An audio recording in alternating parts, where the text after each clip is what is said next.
I think there was no some grand expression of love or this and that. It was just a taken for granted relationship.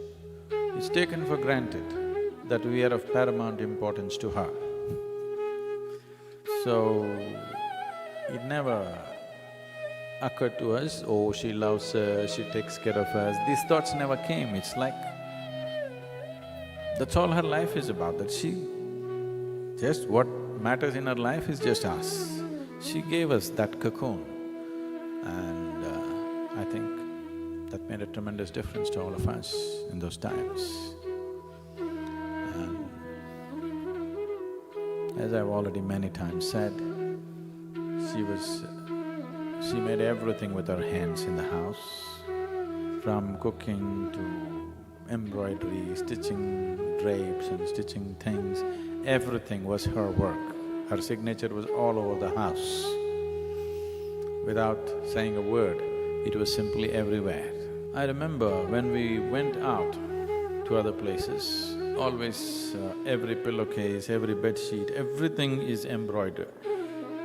Some embroidery she would have done. If when we went out to places outside and just before sleeping, if she saw the pillowcase is just a white pillowcase, she would say, how can children sleep on an empty pillowcase?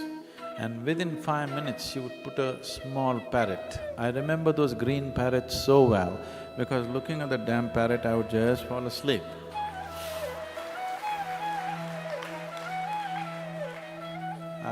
Those parrots are sticking in my head so strong. Or a little five-petaled flower, which used to be, those… I don't know what… I've forgotten all those names. They used to be anchor threads, anchor brand threads, which used to come like this, If you stitch them, let's say it's pink in one place, in another place it'll be reddish, When you stitch it, it'll come… I'm sure even now those things should be there, but I'm not seen them in a long time. So I'm just looking at that five-petaled flower and just dozing off.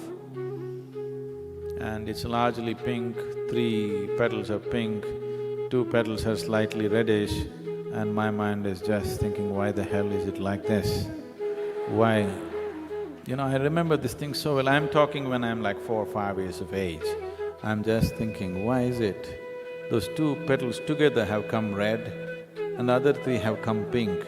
I've seen that thread, I've done all kinds of things. When I look at the patterns in the thread, it shouldn't be coming so close together, my mind is…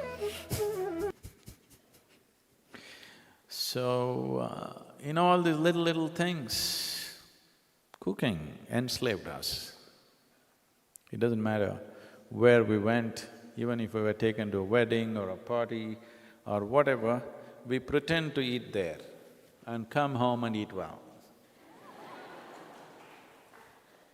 Because there was no replacement for her cooking, it was like that. I don't know, it was not like a very active, loving relationship. It was just there all the time. You couldn't think of life without her, that's all. It's just there, all the time there, never not being there. I think today, for economic reasons, women have chosen to step out of their homes. I'm not commenting about that. But for a child, when a child comes home, nobody at home, he opens his own lock and goes inside and eats some cold food and sits there.